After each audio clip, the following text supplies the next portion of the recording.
नमस्कार मित्रांनो, आज आपण पुणे गुलटेकडी मार्केटचे बाजारभाव बघणार आहे टोमॅटोचे, त्याचबरोबर नारायणगावचे पण बघणार आहे आणि त्याचबरोबर संगमनेरचे पण बघणार आहे।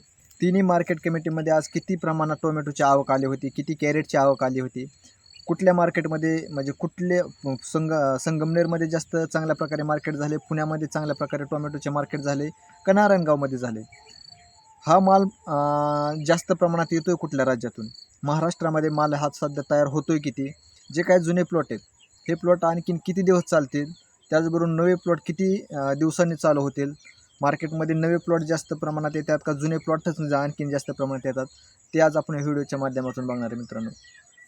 सर्वप्रथम तुम्हाला मी मार्केटचं बोलू आपण सध्या, जे काय पुण्याचं शेवट बोलतो, जे काय संगमनेर आहे, संगमनेरमध्ये पण चांगल्या प्रकारे मार्केट टोमॅटोचे भरत असतं, परंतु नारायणगाव आणि पुणे ह्या मार्केटपेक्षा ते थोडंसं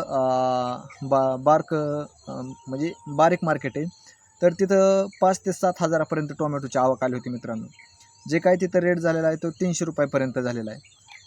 मार्केट म्हणजे 300 रुपये एक नंबरच्या क्वालिटी सांगतो, खालून जे झालं होतं ते 100-150 हे रेग्युलरच सध्या चालू आहे।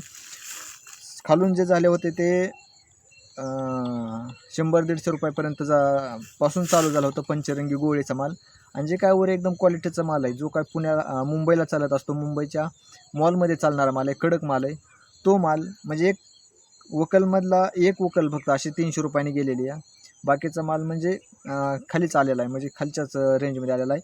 सुरुवातीला आपण एक नंबरच्या क्वालिटीबद्दल बोलू, जे काय हायेस्ट क्वालिटी तो 300 रुपयापाशी जाऊन थांबलेला माल आहे, हे झालं संगमनेरचं मित्रांनो। नारायणगावमध्ये आला होता 10 ते 12 हजार कॅरेटची आवक आली होती। जे काय आज आपण 8 दिवस झालं बघतोय किंवा एक 4-5 दिवसापासून आपण बघतोय 10-12 हजार कॅरेटाचीच आवक येते नारायणगावमध्ये। तर नारायणगावमध्ये जे काय पंचरंगी ती पण 100-150 रुपयापासूनच चालू झालेली, आणि जे काय हायेस्ट आहे ते 250 रुपयापर्यंत झालेलं आहे।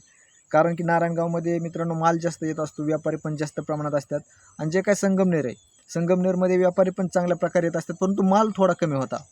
माल कमी असल्यामुळं माल म्हणजे त्या मानाने, त्या मार्केटच्या मानाने माल भरपूर येतो, 5 ते 7 हजार कॅरेटची आवक भरपूर आहे तिथं, परंतु तो जरा थोडासा ग्रामीण भाग आहे मित्रांनो। म्हणजे नारायणगावसारखं मार्केट नसल्यामुळं किंवा पुण्यासारखं मार्केट नसल्यामुळं तिथं जरा थोडंसं आवकीच्या मानाने ती बाजारपेठ म्हणजे मोठी आहे। तिथं झालं होतं संगमनेरमध्ये 300 रुपयाचा हायेस्ट आला होता, इथं जे आहे आपलं नारायणगाव तिथं झाला होता ते 250 रुपये, 250 ते 250 रुपयापर्यंत एक नंबर क्वालिटी गेलेली। म्हणजे वरचा रेट सांगतो, खालची जी आहे ती एकच रेंज आहे, दोन्हीची पण एकच रेंज आहे, नारायणगावमधली आणि संगमनेरमधली खालची एकच रेंज आहे, परंतु वरची जी रेंज आहे, जो काय मोठा माल आहे तो नारायणगावमध्ये गेला होता 250 रुपये ते 250 आणि संगमनेरमध्ये गेला होता 300 रुपयापर्यंत।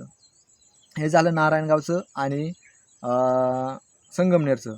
पुण्यामध्ये परंतु मित्रांनो, पुण्यामध्ये कसं असतं, पुणे गुलटेकडी मार्केटमध्ये हा जो रेट ठरत असतो तो कॅरेटचा रेट ठरत नसतो, ती काय रेट असतो तो किलोवर रेट ठरत असतो, कारण की तिथला जो माल विकला जातो तो किलोवर विकला जात असतो। ह्या दोन्ही मार्केटमध्ये कॅरेटवर ठरत असतं, संगमनेरमध्ये आणि नारायणगावमध्ये कॅरेटचा रेट ठरत असतो, त्याचबरोबर पुणे मार्केटला हा किलोवर निलाव होत असतो, किलोच्या मानाने तिथं काय मार्केट होत असतं। तर तिथं झालेलं आहे मित्रांनो 9 रुपयापासून 14 रुपयापर्यंत, 9 रुपयापासून खालून सुरुवात झालेली, म्हणजे जास्त रेंज नाही, तिथल्या तिथंच खेळलेलं आहे मार्केट। 9 रुपये ते 14 रुपये, म्हणजे 14 रुपये जे काय वरचं रेंज आहे ते जर 20 रुपयाच्या आपण मानाने धरलं तर 20 किलोच्या कॅरेटचं वजन 20 किलो जर आपण धरलं तर 14 रुपयाने 280 रुपये होतात, म्हणजे 280 रुपयाला एक नंबर कॅरेट गेलेलं आहे मित्रांनो।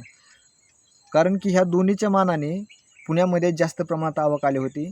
आता तिथली कॅरेटची आवक सांगता येत नाही मित्रांनो, परंतु जो काय आपले 10 टायर आयशर आहेत ते 25 ते 30 आयशर टोमॅटो चालू होते। हीच माल जास्त येतोय तो गुजरातवरून जास्त प्रमाणात येतोय माल, जे काय आपल्या तिन्ही पण मार्केटला माल आहे तो गुजरातमधून जास्त येतोय मित्रांनो।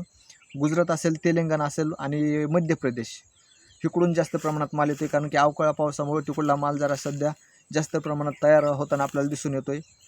हा माल ह्या भागातून येतोय। आता आपण ह्या मुद्द्यावर बोलू मित्रांनो, की जो काय आपल्या महाराष्ट्रामध्ये माल तयार होतोय तो माल आणखीन म्हणजे जुन्याच प्लॉटचा होतोय का नव्या प्लॉटचा, तर मित्रांनो जो काही आता मार्केटमध्ये आपण बघतोय नारायणगाव, संगमनेर किंवा पुण्यामध्ये, तर हा जुनाच माल आणखीन मार्केटमध्ये चांगल्या प्रमाणात येतोय, म्हणजे जास्त माल जुनाच येतोय, चांगल्या प्रकारचा माल किंवा चांगल्या क्वालिटीचा माल येत नाही, तरी आणखीन हा माल आपल्याला मार्च महिन्याच्या, मी तुम्हाला प्रत्येक व्हिडिओमध्ये सांगतो की मार्च महिन्याच्या शेवटपर्यंत आपल्याला हा माल संपताना दिसणार आहे, कारण की सध्या आभाळामुळं आणि ऊन पण तावल्यामुळं हा माल सगळ्या ओढून येताना आपल्याला दिसून येतो, जास्त माल तयार होताना दिसतो मित्रांनो.